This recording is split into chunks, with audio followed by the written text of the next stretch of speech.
you, everyone. Good afternoon and welcome to the White House. It's a nice house. It's a little warm in here. But it is a pleasure to be here with you today to celebrate the 10th anniversary of the National Design Awards and to honor some of the country's most compelling innovators. And I got to meet them all. They are terrific, and we are just thrilled to have you with us today. Congratulations to all of you, our honorees and those of you just working hard, getting the job done. How are you, sir? It's good to see you. You are scientists and artists.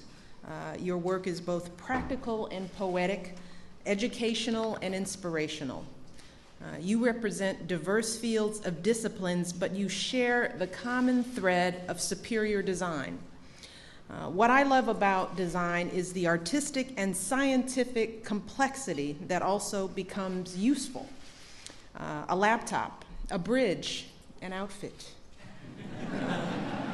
a garden, all drawn from 1,000 wells of inspiration and yet grounded in the basic principles of math or science. Great designers also pursue a mission. Great designers design with mankind in mind. Building on the innovations of the past, you help to shape a better future.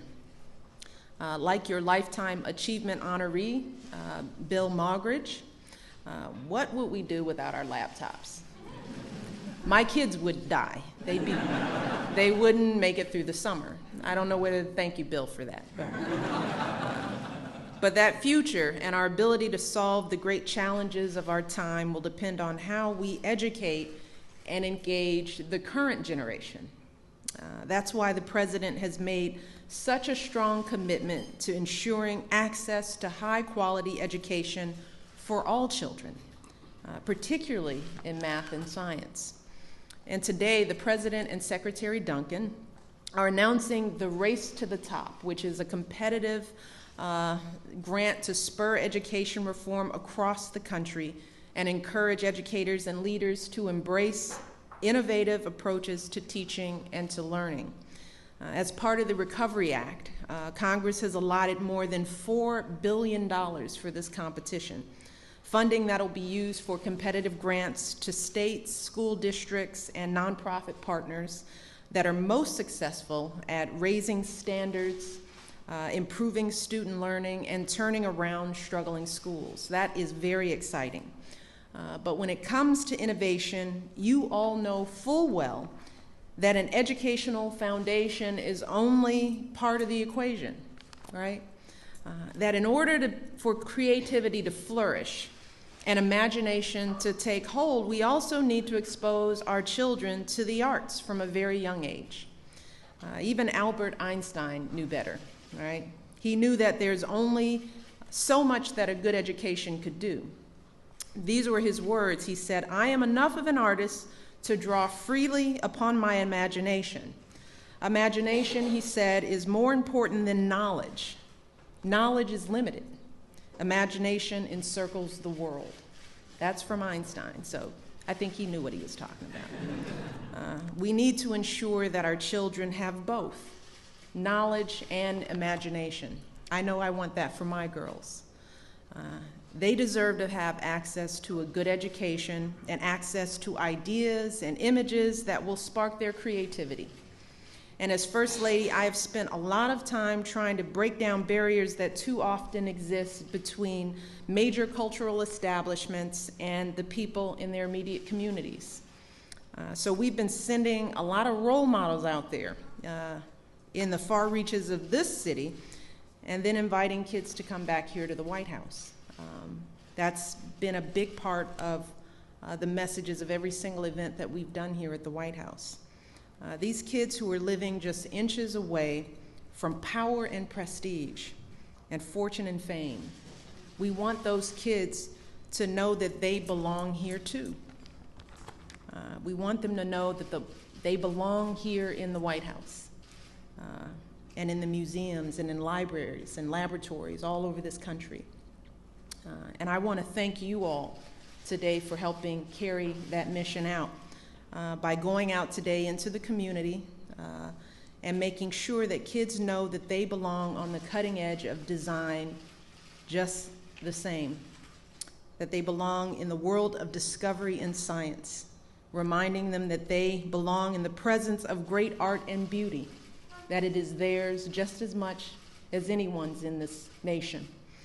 And earlier today, you shared your visions, your ideas, your experiences, and expertise by leading workshops at Smithsonian locations across Washington, D.C., and I am grateful to all of you for taking the time to make that happen.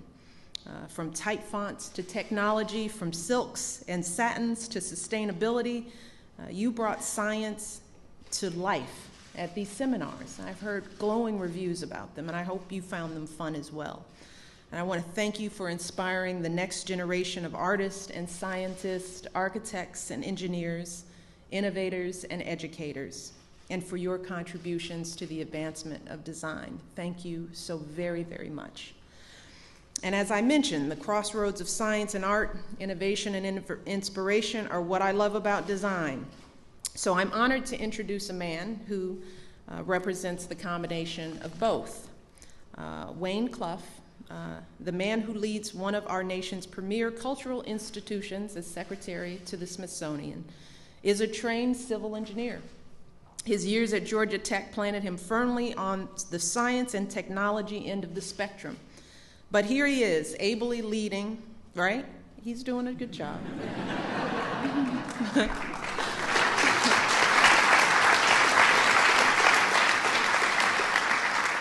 He is ably leading the organization famous for housing the treasures of both science and art, the wonders of nature and mankind, and the marvels of the heavens and the earth. He is the perfect example of the symbiotic character of science and art. And I am so honored to introduce him to you today, our wonderful guest, our host, someone who will make my life easier as we explore the Smithsonian's with my kids, Wayne Clough. Thank you all.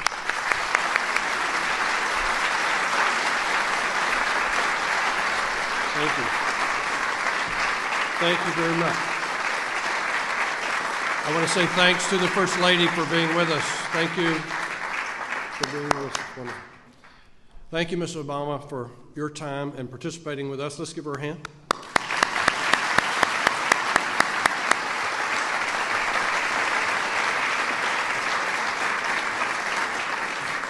This is a wonderful day. It reminds me of graduations where parents, students, and faculty were all happy. Didn't happen many times. So congratulations to all our honorees and welcome to all our Smithsonian regents who are with us today. We appreciate their leadership and guidance. The mission of the Cooper Hewitt, the National Design Museum, is to explore the design on life, daily life, and advance our understanding of design. We do this through collections, exhibitions, and educational programs. Our National Design Awards, which are now in their 10th year, celebrate how inspired design affects the quality of life, our economy, and our environment. Today, we celebrate the achievements of an extraordinary group of designers. And I want to thank our panel of distinguished jurors who were all previous winners. In conjunction with the awards, Cooper Hewitt offers an online People's Design Award, now in its 4th year. The winner will be announced at our October 22nd gala. The 2008 winner, Stuart Carton, is here with us today, and he designed the Zone hearing aid. We are pleased also to welcome our Design Patron Award winners from 2008, Architecture for Humanity. We are grateful, eternally grateful, for the support from Target, a great company, great design company, which has made the National Design Awards and National Design Week possible. And they're here. If they would stand very quickly, I'd like to recognize our Target folks.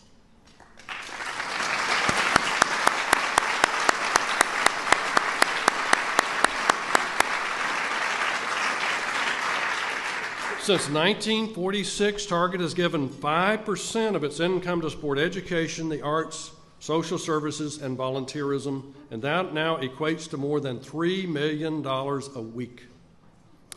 Well, now, as I announce the 2009 finalists and winners in each category, please hold your applause to the end of the program. The Lifetime Achievement Award is given for lasting contributions to design practice Bill Mogridge is the winner. He's the co-founder of the renowned global design consultancy IDEO. Named a Royal Designer for Industry by the British Royal Society of the Arts, he designed the world's first laptop computer. The Design Mind Award recognizes those who've changed design thinking or practice. Amory Lovins is the winner. A trained physicist and a 1993 MacArthur Fellow, he's had a profound influence on our thinking about issues that affect our future, including energy, the environment, and security. The award for corporate and institutional achievement recognizes a company that places design at the center of its business strategy. The finalists are Dwell Magazine and Heath Ceramics. The award goes to Walker Art Center of Minneapolis. The Walker Art Center embraces groundbreaking exhibitions, publications, and incorporates design as an essential component in strategic planning, programming, and institutional identity. Architects today are transforming our homes, our cities, and public places. The finalists for the Architecture Design Award are Architecture Research Office and Michael Malzahn. Shop Architects is the winner. Founded in 1996, Shop has pushed the architectural practice into software design, branding, construction, and the co-development of new, sustainable technologies. Designers, we believe, reinvent the way we exchange ideas and information. And the finalists for communications design are Heffler and Freyer Jones, and the projects. That last company is Projects. The New York Times graphic department is the winner. Through its innovative graphics, a staff of 30 journalists, cartographers, illustrators, editors, and programmers, it helps readers understand complex information. The Fashion Design Award celebrates the clothes we wear. The finalists for fashion design are Tom Brown and Rodarte. Francisco Costa of the Calvin Klein Collection is the winner. He has worked since 2004 as the creative director of the Calvin Klein Collection for women. He's also worked with Gucci, Balmain Couture, and Oscar de la Renta. The Interactive Design Award is a new one this year and is given for innovative design in digital technology. The finalists are Potion and Lisa Strausfeld. The winner is Perceptive Pixel.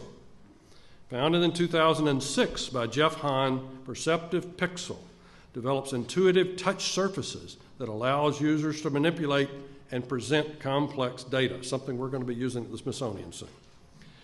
Now for the award for interior design. The finalists in this category are Ali Tayyar and Work AC. The winner is Sow and McCowan Architects. Led by partners Calvin Sow and Zach McCowan, the firm conceives buildings and interior design as one complex whole. This is shown in their many celebrated projects. The landscape design category recognizes excellence in urban planning and the design of parks and gardens. Our finalists are Andrea Cochran and Rios Clemente Hale Studios. Hood Design is our winner. Founded by Walter Hood in 1992, Hood Design is reconstructing urban landscapes in San Francisco, Macon, Georgia, and elsewhere. Product Designers creates hardware and software. The finalists for product design are Salvor Projects and Smart Design. Boehm Partners is the winner. Boehm Partners is a New York-based design studio led by Constantine and Lauren Boehm and infuses humor and wit into our everyday activities. Our last award is the Design Patron Award given to enlightened community and business leaders. This year, it is my pleasure to present Reynold Levy, President of the Lincoln Center, with the Design Patron Award. President of Lincoln Center since 2002, Reynold Levy has played an instrumental role in renovating the iconic cultural complex. The first major phase of the project, Alice Tully Hall, opened this year to unanimous praise. So please join me in congratulating all of this year's winners and finalists.